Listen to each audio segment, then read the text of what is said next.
I made it to week 2, and so did you. Welcome to your Tuesday morning guitar song.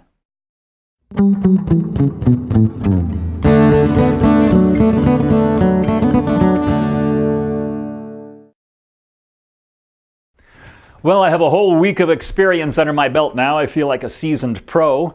So I thought it was a good time to take on the biggest band of all time, the Beatles. And what can you say about the Beatles? It's like trying to explain the Holy Roman Empire in 2 minutes. It's story after story, chapter after chapter, epic after epic. Most of it's been told before. You probably know most of it. But I'm going to give it a try here. Maybe a little bit longer than 2 minutes. But in case you don't know some of this, here's the basis. It starts in this gritty northern English harbor town called Liverpool. And to the class-conscious British of the day, Liverpool is at the absolute bottom of the cultural ladder. There's nothing interesting ever going to come from Liverpool. There's nothing certainly cultural of value in Liverpool. It's a gritty town. The only thing that happens in Liverpool is a fist fight at every wedding.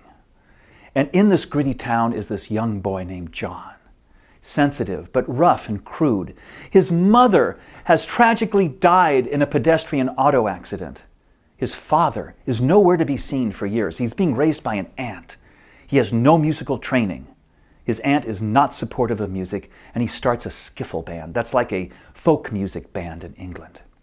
In the same part of town, 14-year-old, another boy named Paul. And his mother has died of cancer. He's being raised by his father with a lot of help from his aunt. His mother was a gentle and sensitive soul. Her name was Mary.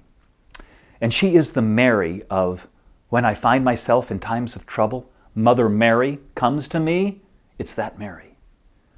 And Mary has impressed on her young son her sensitivity, her beauty, and her way of dealing with the world. He's a very sensitive child. And he meets John. And John asks him to join a band. And Paul has a little bit of musical training because his father's musical. He knows some guitar chords. And these two 14-year-old boys in this gritty harbor town form a deep bond together. It's like yin and yang. You have the rough and the crude John and the baby-faced and the sensitive Paul. And there's this synergy that forms. It's unexplainable. And with nothing seemingly behind them, they look forward and they blast off and they take over the world. They have a little help. They have a lot of help from George. And George is a couple years younger. He's like another young boy. He's like 13 years old when he joins the band. Ringo joins a couple years later.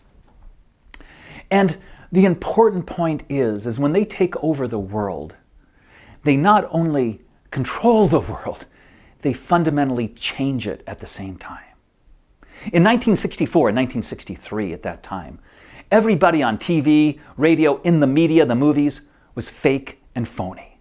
They weren't real. They were illusions. They were ghosts.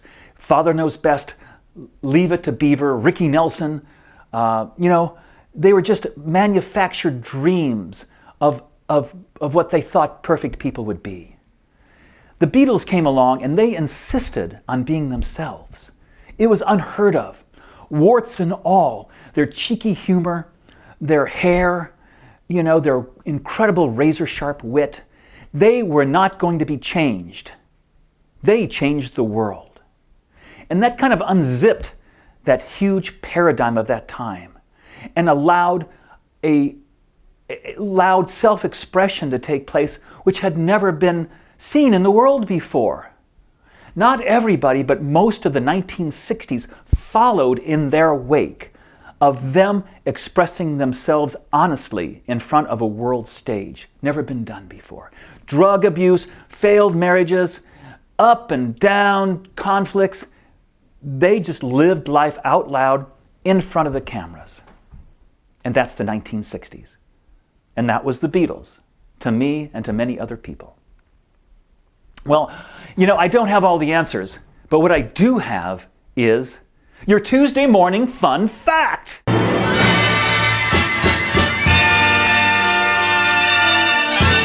So So here's your Tuesday morning fun fact. It's common understanding that the Beatles were first big in England, then Europe, and then in the United States, Capitol Records released their first Beatle record, Meet the Beatles. Lots of hits came off this record. Then they were asked to be on The Ed Sullivan Show, and then it took off from there. But that is not the way it was.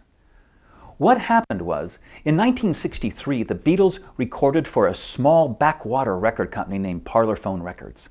It was the only company that would accept them after 20 or 25 rejections from the bigger companies in England. EMI owned Parlophone Records. EMI had an American affiliate, Capitol Records. So, in 1963, when the Beatles were huge in England and Europe, EMI asked Capitol Records here in the United States if they wanted to release the Beatles. And Capitol at that time said, "Nah, I don't think so. This band isn't gonna go nowhere here." Okay, so EMI sent out a broadcast to anybody. They said, "Is there any record company in America that wants to release this band? They're very popular here." Two small independent record companies came forward, VJ Records and Swan Records. In 1963, VJ Records released 2 Beatle singles. Those were the first 2 Beatle releases in this country. They went nowhere. They did not chart above 160 on the Hot 100 chart. That is subchart. They were played on Dick Clark's American Bandstand, where they were rated by the kids, and the kids said, "Nah, I don't really like them." The first 2 Beatle releases in this country went nowhere. Then Swan Records took over and said, "We'll give it a try." And they released She Loves You. That became a hit, and that was the first Beatle hit. At that time, when Swan Records had a hit with She Loves You, Capitol Records all of a sudden wakes up and says, "Whoa, everybody, hold, slow down, we're interested." And not only are we interested, but we have the rights to all this stuff, because we're really EMI's good buddy. We're their affiliate. VJ Records and Swan Records goes, "Whoa, wait a second, what? We were here first, this is our stuff." Capitol Records releases a torrent of lawsuits. It's pretty much the story of big company crushes small companies. Capitol takes over all the rights. They then release Meet the Beatles. But VJ Records, in a last gasp attempt, releases 1 week later than this, introducing the Beatles. It doesn't even have a back cover. They just kind of throw it out there as a last gasp. And anybody ever seen this one?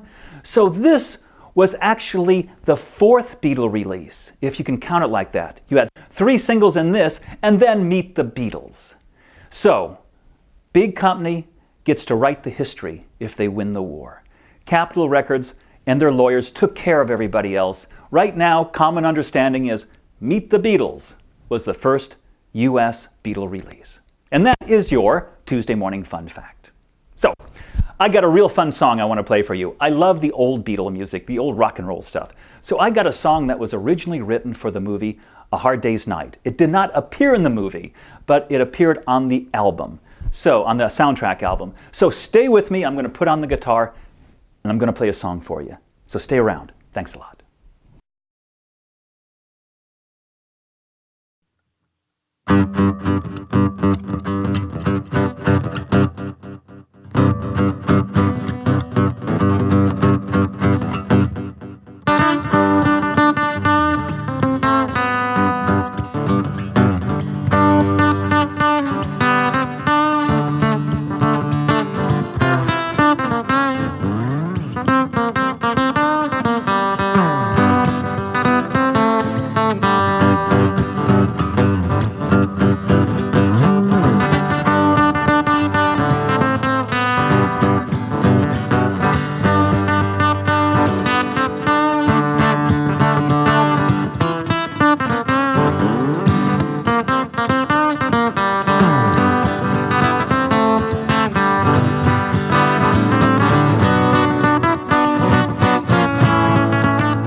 Thank you so much for stopping by today. I really appreciate it. It's so great to see you and to hang out together and have some fun. Go to my website, johnmerriman.com, and subscribe to this show, and I'll send it to your inbox every Tuesday morning. Next week, I'm going to feature the biggest musical act to ever come out of the country of Norway. Do you know who it is? No, it's not Svingve and the Dancing Elves. You'll just have to tune in next week to find out. So I'll see you then. And remember, you're never ready for your day without a song in your heart. Thanks a lot. Bye